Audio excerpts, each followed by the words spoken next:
Réalisation de ces cookies, vous allez avoir besoin de 560 g de farine, 225 g de beurre, 2 œufs, 112 g de sucre blanc, 118 g de sucre roux, 200 g de flocons d'avoine, 2 sachets de pépites de chocolat et une cuillère à café de sel, une bonne pincée de sel.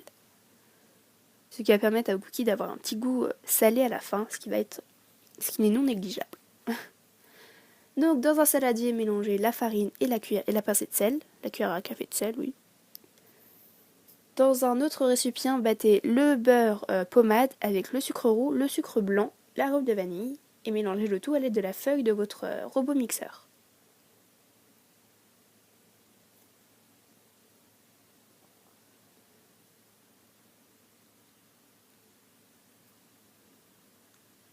Ajoutez ensuite les 2 œufs entiers à votre préparation. Battez environ 2-3 minutes à forte puissance. Votre préparation doit avoir à peu près l'aspect d'une pâte. Une pâte assez brillante tout de même, on voit quand même le beurre et tout. Une pâte qu'on peut vraiment former nous-mêmes avec notre main. Vous pouvez faire ça sinon avec une cuillère en bois, c'est aussi pratique, c'est faisable.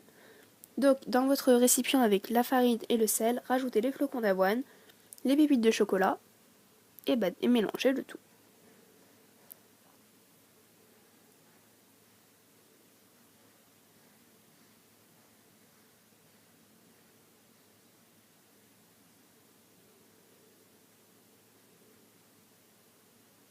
Mettez ensuite le mélange de farine dans le mélange de sucre, beurre et œufs. Tout ça dans le robot, ce sera beaucoup plus simple à mélanger. Ou alors à la main, si vous n'avez pas de robot, là pour le coup la main sera vraiment parfaite. Et donc la consistance de votre pâte doit être assez sableuse. Sauf si vous faites ça à la main, dans ce cas-là ça va être très compact, ce qui est peut-être mieux aussi. Donc à vous de voir, le goût sera le même, je vous rassure. Une fois que vous avez mélangé tout ça, ne surtout pas oublier de racler les bords de votre bol, car ça peut, quand vous faites au robot, parce que ça peut laisser, regardez quand j'enlève, on voit qu'en haut il y a de la farine toute seule, donc ça permet de bien mélanger et que tout soit homogène. Passez bien aussi en dessous de votre mixture.